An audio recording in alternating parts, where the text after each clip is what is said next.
Ramesh bed కాఫీతో పడుకున్న అనామిక దగ్గరికి వచ్చాడు.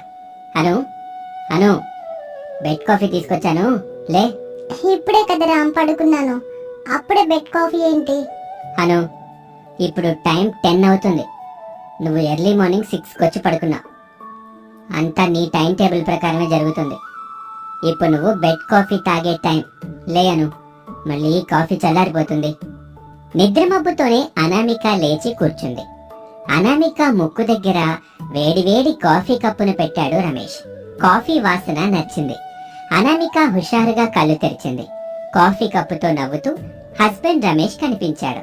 Good morning Ram.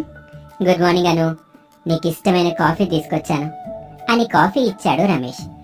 అనామిక హుషారుగా కాఫీ తాగుతూ ఉంటుంది. రమేష్ ఆ గదిలోని గోడ గడియారాన్ని అదే పనిగా చూస్తూ ఉంటాడు. అనామిక గమనించి, ఏమైంది రామ్, పదే పదే వాల్ వాచ్ ని చూస్తున్నావు? అమ్మ వాళ్ళు బయలుదేరిన ట్రైన్ ఇంకో 10 నిమిషాల్లో స్టేషన్కి వస్తుంది. కారు తాళం చెవిస్తే నేను వెళ్ళి అమ్మ వాళ్ళని తీసుకొస్తాను. ఇంటి ముందు 11 చుక్కలు ముగ్గేశాను. పూల మొక్కలకి నీళ్లు పోసాను. పూజ గదిలో దీపం పెట్టేశాను. కొబ్బరికాయ కొట్టాను. అదే కొబ్బరితో కొబ్బరి పచ్చడి కూడా చేశాను. సింక్ లో గిన్నెలు అన్నీ తోవేశాను. వాషింగ్ మిషన్ లో బట్టలు బాల్కనీలోని దండెం మీద వేశాను. ఇల్లంతా తడి బట్ట పెట్టేశాను. కరెంట్ బిల్ కట్టేశాను. నెట్ బిల్ ఆన్లైన్ లో పే చేశాను. తినడానికి టిఫిన్. నువ్వేం కావాలో చెప్తే నువ్వు ఫేస్ వాష్ చేసుకొచ్చే లోపు వేడి వేడిగా చేసి పెట్టేస్తాను. నాకు ఇడ్లీ తినాలని ఉంది, వెళ్ళి రెడీ చేయండి. అమ్మ వాళ్ళని తీసుకొచ్చిన తర్వాత నువ్వు అడిగిన ఇడ్లీ నీకు చేసి పెడతానులే అని రమేష్ చెప్తూ ఉండగా బెడ్ మీదున్న రమేష్ సెల్ ఫోన్ మోగింది. అనామిక చూసింది. నాన్న కాలింగ్ అని పడింది. అంకుల్ ఫోన్ చేస్తున్నారు. అమ్మ వాళ్ళు ట్రైన్ దిగినట్టున్నారను, కారు తాళాలు ఇస్తే వెళ్ళి తీసుకొస్తాను. నువ్వు ఇడ్లీ చేసే పని మీద ఉండు, నేను వెళ్ళి అత్తయ్య వాళ్ళని తీసుకొస్తాను. సరే అను, నువ్వు వెళ్ళి అమ్మ వాళ్ళని స్టేషన్ నుంచి తీసుకొనిరా, నేను ఇడ్లీ చేసే పని మీద ఉంటాను అని రమేష్ చెప్తూ ఉండగా రమేష్ ఫోన్ మళ్ళీ మోగింది. హలో మావయ్య, నేను వస్తున్నాను. స్టేషన్ బయట బస్ స్టాండ్ ఉంటుంది, ఆ బస్ స్టాండ్ దగ్గర ఉండండి అని చెప్పి ఫోన్ పెట్టేసింది. రమేష్ ఆ గదిలో నుంచి కిచెన్ లోకి వెళ్ళాడు. అనామిక కారులో బయలుదేరింది. శారదా ప్రసాద్ దంపతులు రైల్వే స్టేషన్ బయటున్న బస్ స్టాండ్ దగ్గర నిలబడి ఉన్నారు. యావయ్య, మనం రైలు బండి దిగిన విషయం కొడుక్కి ఫోన్ చేసి చెప్పావా? చేశాను. కొడుక్కని ఫోన్ చేస్తే కోడలు మాట్లాడిందిలే శారదా. మరి కోడలకైనా మనం వచ్చిన విషయం చెప్పారా లేదా? చెప్పానుగా, 10 నిమిషాల్లో వస్తాను మావయ్య అని చెప్పి ఫోన్ పెట్టేసింది. అలా ఫోన్ పెట్టేసి మన కోడలు ఇట్లా బయలుదేరుంటది అని వాళ్ళిద్దరూ మాట్లాడుకుంటూ ఉండగా కారు వచ్చి వాళ్ళ దగ్గర ఆగింది. అనామిక కారు దిగి అత్తమామలిద్దరిని గుర్తుపట్టింది. అత్తయ్య, మావయ్య రండి, కారులో ఇంటికి వెళ్ళిపోదాం. ఆ అబ్బాయి ఎట్టకున్నాడమ్మా. అత్తయ్య, ఇంటికి వెళ్ళిన తర్వాత అన్ని మాట్లాడుకోవచ్చు, ముందు కారు ఎక్కండి. శారదా ప్రసాదులు కారులో కూర్చున్నారు. అనామిక డ్రైవింగ్ చేసుకుంటూ ఇంటి వైపు వెళ్తూ ఉంటుంది. రమేష్ కిచెన్ లో ఇడ్లీ కుక్కర్ ని పొయ్యి మీద పెట్టాడు. అనామిక అమ్మ వాళ్ళని తీసుకొచ్చేసరికి ఇడ్లీలు రెడీ చేసేయాలి అనుకుంటూ ఉండగా 10 నిమిషాల్లో కారు ఇంటి ముందు ఆగింది. అనామిక కాలింగ్ బెల్ నొక్కింది. బట్టల మీద ముఖం మీద ఉన్న ఇడ్లీ పిండితో రమేష్ వచ్చి తలుపు తీశాడు. శారదా ప్రసాదులు ఇడ్లీ పిండితో ఉన్న కొడుకుని చూసి షాక్ అయ్యారు. ఇదేంట్రా అబ్బాయి, ముఖానికి బట్టలకి పిండి ఉంది, ఏం చేస్తున్నావు బాబు? ముందు ఇంట్లోకి రండమ్మా, ఇలా బయట ఉండి మాట్లాడతారా ఏంటి? పద శారదా, ఇంట్లోకి వెళ్దాం. శారదా ప్రసాదులు లోపలికి వెళ్లారు. రమేష్ వాళ్ళతో మాట్లాడుతుంటే అనామిక లోపలికి వచ్చింది. రామ్, నేను స్నానం చేసుకొస్తాను. వేడివేడి ఇడ్లీలతో పాటు అల్లం చట్నీ కూడా రెడీగా ఉండాలి. అలాగే అను, నువ్వు వెళ్ళు. అత్తయ్య, మీకు సెపరేట్ బెడ్రూమ్ ఉంది, వెళ్ళి అందులో ఉండండి. రెడీ అయి రామ్ చేసే ఇడ్లీలను తినండి, ఇక రూమ్కి వెళ్ళండి అని చెప్పి అనామిక వెళ్ళిపోతుంది. నువ్వు ఇడ్లీ చేయడం ఏంటి? కాళ్ళ కారు తీసుకుని మా దగ్గర రావడం ఏంటి? అమ్మా, ఎలాగో ఒక వారం రోజులు ఉంటారుగా, అన్ని వివరంగా చెప్తాను.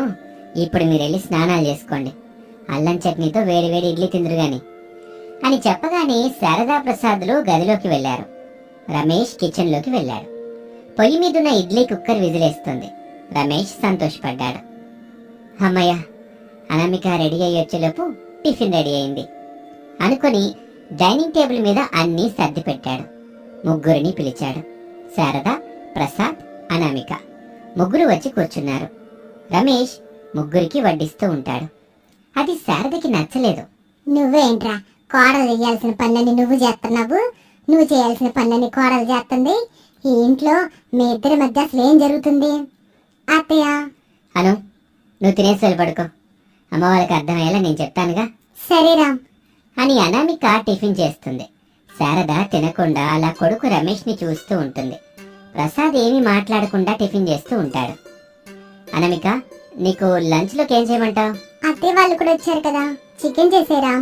అలాగే అను అని చెప్పగానే అనామిక వెళ్ళిపోయింది. ఇక రమేష్ తినటానికి కూర్చున్నాడు.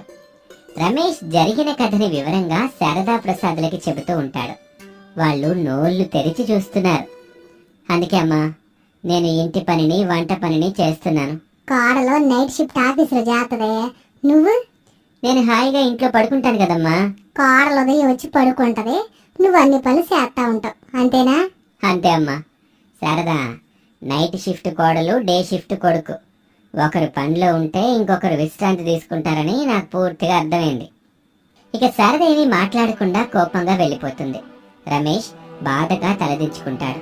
అది చూసిన ప్రసాద్ ఓదార్పుగా, బాధపడకు బాబు, మీ అమ్మలకి ఎంతసేపు ఉంటుంది చెప్పు. వెళ్ళి కోడలు చెప్పిన చికెన్ ఏదో చెయ్యి, వెళ్ళు బాబు. ఇక రమేష్ అక్కడి నుంచి వెళ్ళిపోయాడు. కొడుకు చెప్పింది విన్నావుగా శారదా, కొడుకు ఇంటి పనులు చేయటంలో తప్పు లేదు కదా. శారద కూడా ఏమీ మాట్లాడకుండా వెళ్తుంది. సమయం అలా గడుస్తూ ఉంటుంది. కిచెన్ లో కొడుకు రమేష్ చికెన్ చేస్తుంటే తల్లి శారద చూడలేకపోయింది. బాధగా హాల్లోకి వచ్చింది. ఏంటండి ఈ దారుణం? నా కళ్ళతోటి నేను చూడలేకపోతున్నాను. పేపర్ చదవడం దారుణమని నాకు తెలియదు శారదా. నేను అంటున్నది మీరు చదువుతున్న పేపర్ గురించి కాదు. కొంపదీసి కిచెన్ లో మన కొడుకు చేస్తున్న చికెన్ కర్రీ గురించి అంటున్నావా ఏంటి శారదా? అవునండి, వంటగదిలో మన కొడుకు రమేష్ చెమట్ల కారేలాగా చికెన్ చేయడమేంటి, పడక గదిలో ఏసీ వేసుకొని కోడల అనామిక పడుకోవడమేంటి? ఇదంతా చూస్తుంటే నాకు పిచ్చి పట్టేలాగుంది. ఇక్కడ మనం ఉండద్దు, మనం మన ఊరికి వెళ్ళిపోదాం. మనం వచ్చి 3 గంటలైనా గాలేశారదా, అప్పుడే మళ్ళీ ఊరికి పోదామంటావేంటి? కోడలు చేయాల్సిన పనులు కొడుకు చేయడం ఏం బాగలేదండి. ఇంటి పని వంట పని కోడలు చెయ్యాలి, కొడుకు బయట పని ఆఫీస్ పని చేసుకోవాలి. అబ్బా శారదా, కొడుకు చెప్పాడుగా వివరంగా. ఇప్పుడు కోడలికి ఆఫీస్ పని ఉంది, కొడుక్కి లేదు. అయినా కోడలు కూడా రాత్రి ఆఫీస్లో పనిచేసి పగలంతా ఇంటి పనులు చేయాలంటే కష్టమేగా. అలా ఎందుకు నువ్వు ఆలోచించటంలా? శారద ఇంకా ఏమీ మాట్లాడలేకపోయింది. చూడు శారదా, కోడలు చేయాల్సిన పనులు కొడుకు చేస్తున్నాడని బాధపడుతున్నా. మరి కొడుకు కట్టాల్సిన డబ్బులన్నీ కోడలు కడుతుందిగా, అది నీకు కనిపించడం లేదా? అది కాదండి. ఏదిగా శారదా, ఇది పట్నం. ఇక్కడ పరిస్థితులు ఎట్టా ఉంటాయో మనకు తెలియదు. సాఫ్ట్వేర్ జాబులు పోతున్నాయని మనం ట్రైన్లో వస్తున్నప్పుడు వాళ్ళు మాట్లాడుకుంటుంటే విన్నాంగా. అవునండి, ఉన్న ఒక కొడుకు జాబ్ పోవడంతో కార్ లోన్ కట్టడం ఇబ్బంది అయిందని కారు లాక్కెళ్ళిపోయారంట కదా. పాపం వాళ్ళంత బాధపడ్డారు. శారదా, ఇక్కడ మనం ఒక విషయం గుర్తుపెట్టుకోవాలి. ఏంటి ఆ విషయం? కొడుకు కోళ్ళు ఇద్దరు ఒకరినొకరు అర్థం చేసుకుని చక్కగా కాపురం చేసుకుంటా సంతోషంగా ఉంటున్నారు. ఎవరు ఇంటి పని చేసినా ఎవరు ఆఫీస్ పని చేసినా మనకు కావాల్సింది ఏంటి? కొడుకు కోడలు సంతోషంగా ఉండడం. మరి వాళ్ళిద్దరు సంతోషంగానే ఉన్నారు కదా అని ప్రసాద్ చెప్పిన మాటతో శారదకి బుద్ధొచ్చింది. ఇంకేమీ మాట్లాడకుండా కిచెన్ లోకి వెళ్ళింది.